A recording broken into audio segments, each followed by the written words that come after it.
Have you ever hated someone so much that the only thing you want to do is put them through misery and pain? If so, you've come to the right place.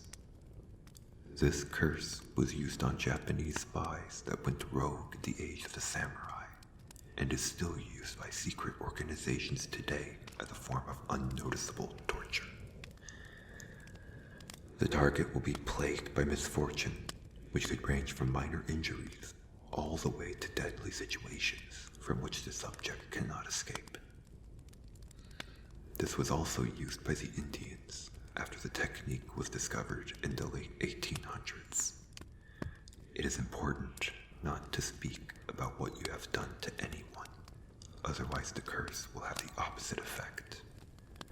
This happens for reasons unknown, since its creation was originally used for wooden keys of that era, but was modified by the aforementioned secret organizations in the late 1900s to affect metal keys. To begin, you will need one of the subject's keys. You must make sure that it is not an important key, since important keys are easily missed by owners. You might have a hard time even getting close to your victim's key ring, but after you acquire this, you will need the following: the ash of a burnt down tree or log or sticks to capture a spirit, a silver container to make sure that the spirit does not escape while it was captured, a knife or sharp object to anger the spirit by stabbing it while captured, rice to make sure that the spirit can become more powerful and do more harm, a pen and piece of paper to make sure that the spirit hits the right target, salt as a precaution to pour around the silver container, so if the spirit escapes both the ash and silver container, this will provide you with enough time to complete the ritual if the spirit is a very strong one, and water to lay the container in. Maybe inside a sink or somewhere else, just as long as you can retrieve it again in a short amount of time. If you have the above mentioned, then follow the steps to begin the ritual. Step 1. Pour the ash into your silver container and begin to pour the salt around the silver container. These are your 3 titanium walls blocking the spirit trying to attack you. Step 2. Place the key inside the ash slowly.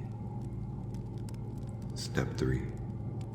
Chant "I've got a treat for you" 15 times.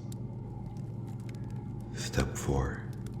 After 5 minutes, take your knife or sharp object and stab the ash, which is now the spirit's body, 8 times, which will anger it and make it stronger. Step 5. Pour the rice into the silver container. This will cause the curse effects to become stronger. Step 6. After pouring the rice, the spirit will be back in the container, if it could escape both the ash and silver container. Step 7. Write your target's name on the piece of paper and drop it into the silver container. Step 8. Go to your water source and let the container soak for 30 minutes so you can give the spirit time to make the key its new home. Step 9. After 30 minutes, you should take the key out of the container slowly and return it to where you found it. Warning: if the target dies, the spirit will come for you, so cover all openings of your house with salt.